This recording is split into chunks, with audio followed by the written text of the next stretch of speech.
What's up, everybody? Eric here with another EWE review. Today we're going to be talking about Star Trek Picard Season 3, Episode 2. Before we get into that, please like the video, subscribe to the channel, let me know what you guys want me to review next, and also comment down below on what you thought about this episode. Just a warning, if you have not watched Episode 1 of Star Trek Picard Season 3, don't watch this review. I am going to talk a little bit about the last episode at the start, just because some of the events from the last episode are going to be here just for some basic plot points. Alright, now on to the information about this episode. Oh yeah, and I will have a spoiler section and non-spoiler section. So the first half of the episode will be spoiler-free, the second half will be with spoilers. I might have some spoilers from episode 1, so that's why it's a warning of, if you haven't watched episode 1, don't watch this. I might have one of those spoilers at the beginning. I don't count that as a spoiler for episode 2. Guys, you gotta watch episode 1 first. Alright, so let's talk about this episode. Title of the episode is Disengage. Release information about this episode. It came out on February 23rd, 2023. The cast is Patrick Stewart, Jerry Ryan, Michelle Hurd, Jonathan Frakes, Ed Speleers, Todd Stashwick, and Amanda Plummer. This one has a runtime of 49 minutes. And let me just talk about the basic idea of this episode. At the end of episode 1, we see that Picard and company are now trapped and they're inside of the Helios, and now they have a giant enemy ship trying to go right in front of them, probably trying to attack. This episode continues on from there. So Picard and company are trapped and they have nowhere to go. As we know, the Titan is still in Federation space, while Picard and them are outside of Federation space. And now they need to find a way to get everyone out of there. Meanwhile, Raffi's still trying to find out who is responsible for the destruction of the recruitment base. This episode does include the introduction of a new villain, but I'll talk about that in the spoiler section. And let me see. Yeah, this episode just moving the plot along, but it has such great moments in it. So let's move on to my spoiler-free thoughts about the episode.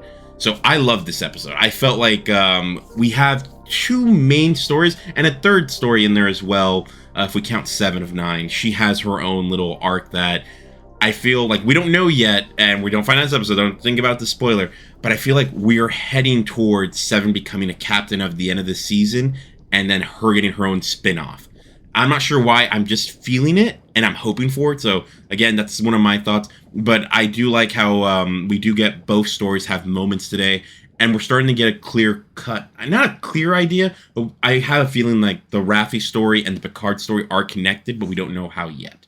All right, and there's a lot of things in this episode based off episode 1 of like, all right, here's Jack and all that. He's Beverly's son, and they're gonna ask questions in this episode, specifically, who is Jack's father? That is one of the questions that's asked in this episode, and we do get an answer by the end. I'll let you guys know that. But this episode was something really cool. So I hated Shaw in the first episode. I thought he was just a by-the-books kind of dick.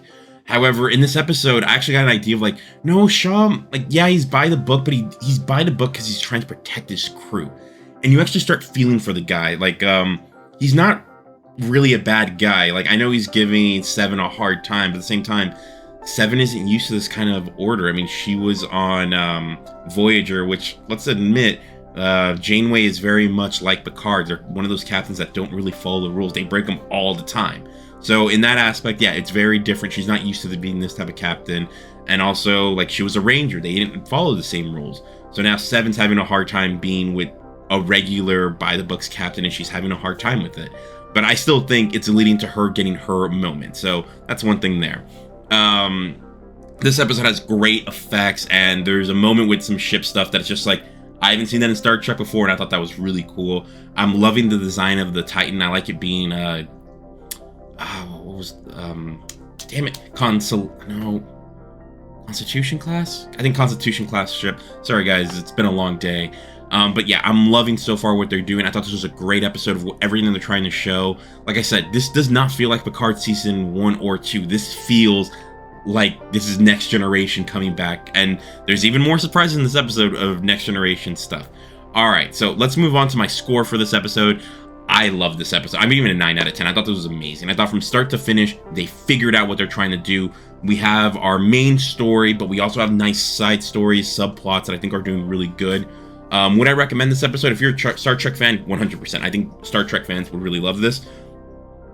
again, if you're not a Star Trek fan, I think you guys have to like just watch some recap stuff.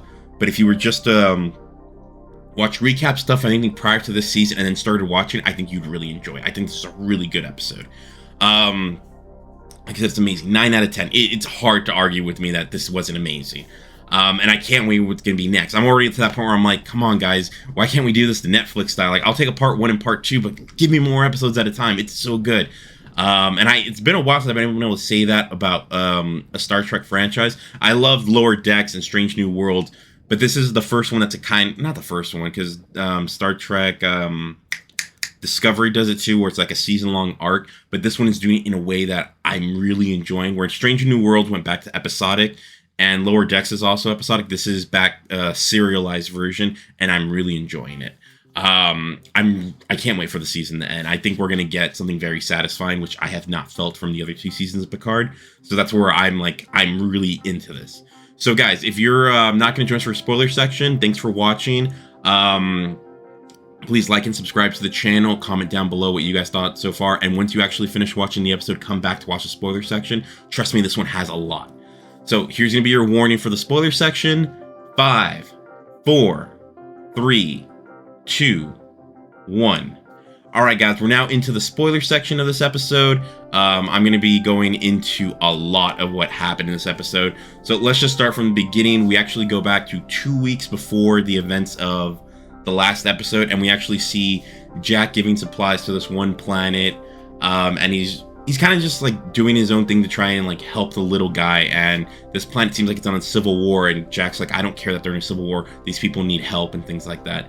So they're trying to give us a sense of who Jack is, and it's weird because he's already giving like ideas of like, this is something Picard would have done, but it's also like, well, he's Beverly's son, so I mean that's normal. So from there, like, we actually find that this person that Jack was talking to, they actually do kind of rat him out, and that's probably why they went on the run, because someone ratted them out. So now we go back to the start. Now we go back to the normal time, and you can see that Shaw's having like a tough decision, because Seven wants to go and save Picard and them, but you can tell Shaw's just like, I don't really want to. I don't think we should go back to save them. This might be a bad idea. We could be risking the entire lives of everyone there. We'd be outside of Federation space. So Shaw's really having issues with that. From there, we actually switch over to Raffi for a little bit, and she, like, her handler's telling her, don't engage, disengage, like, this is over for right now. We have some information. We want to go work on it. But you can tell Raffi's like, no, screw that. I want to go do this. You know Raffi, she gets really emotional and she wants to help. So I get it. I think that's on spot on for her character. From there, we go back to the Titan, and then we have Seven and Shaw having another conversation. And Seven right here goes hard on Shaw. She's like, do you really want to be the man that let 2 legends die? And I'm just like, oh, damn, Seven went hard right there. Because, yeah, as much as Shaw's like trying to make sure he keeps his crew alive, and it's only the lives of 2 guys, it's like, do you know who those 2 guys are? And it's just like, oh, yeah, those are 2 guys that like the entire fleet would give up their lives for. So it's like, yeah, it's a tough one right there. Especially with Geordi's daughter right there. You can kind of tell, like, she'd be like, hey, like, my dad would say we go for it because that is Picard. So then we go back to, now we go to Picard, Jack, and Riker. And Picard's setting some stuff up. He's not really planning, but he's like set up some inhibitors, transport inhibitors, so no one can beam anyone off the ship. And as he does that, the enemy ship does try to transport Jack off the ship. And Picard even says, okay, so we learned something. They're after Jack. He is definitely their target. And they were only after him, and they want him alive. So Picard's like, okay, we got our answer about some stuff. But at the same time, they're trapped. They don't know what to do. And out of nowhere, we get an awesome scene. So like they're in the... so what ends up happening is the enemies now try to use a tractor beam to grab them. And out of nowhere, the Titan comes in and shoulder checks the other ship, getting rid of the tractor beam. And then they're trying to get Picard and them out, but the inhibitors won't let them. They turn off the inhibitors, and luckily they were able to get them on the Titan. So that's good. From right here, we actually go back to Raffi for a second. and she's trying to find this guy named Sneed. This was told by her handler of who things are involved with.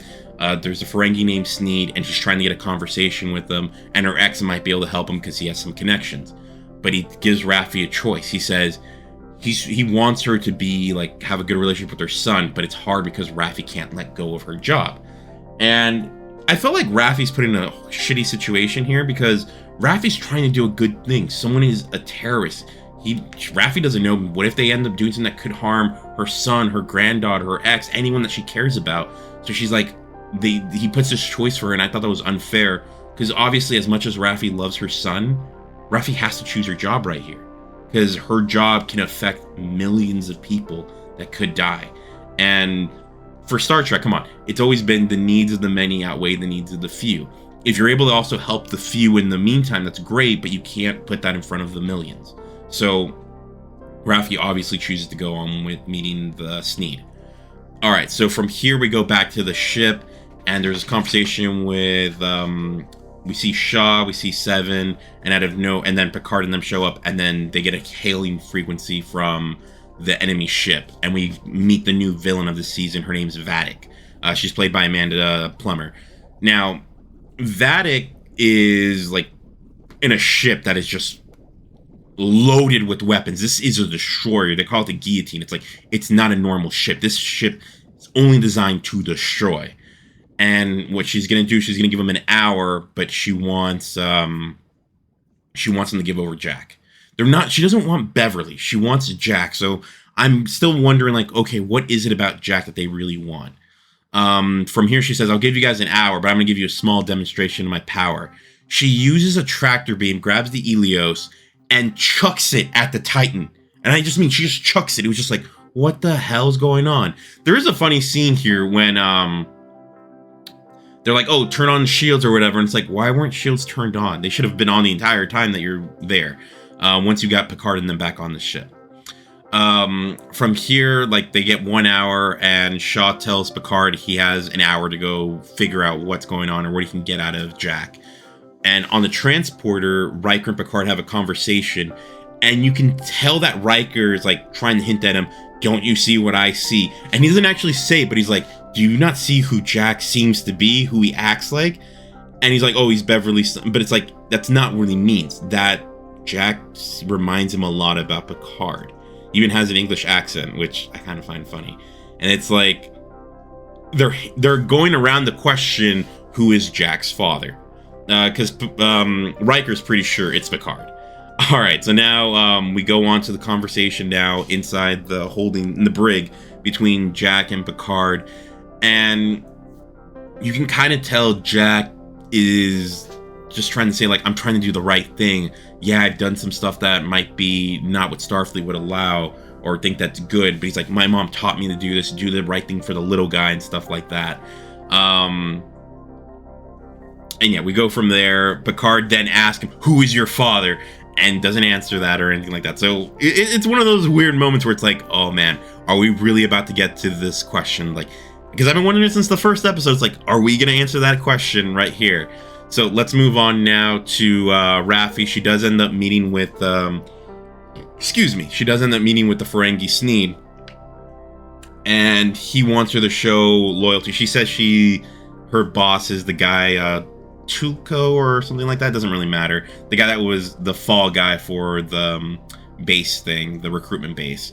It wasn't really him, and Sneed actually had killed them, and he knows that Raffi's lying, and they actually trick Raffi into taking drugs to prove her loyalty, and at this point they're gonna kill Raffi, and out of nowhere we get the return that a lot of people have been waiting for, and we find out who Raffi's handler is. It's Worf, and he comes in and just kills everybody, except Raffi, of course, and it's just like, we got that badass Klingon back. Oh, it was a great scene, guys. I really enjoy it. And he even tells her, I told you to disengage. And I was like, goddamn, we got Worf back. This is awesome. All right, so now let's go back to the Titan, and that's it for the Raffi story for this episode. But like I said, we're getting hints, and we're going to put everything together. I'm not sure it's going to be the next episode or the episode after that, but we're getting the hints that things are going to be put together. So now let's go back to the Titan, and now we have Shaw, Picard, and Riker.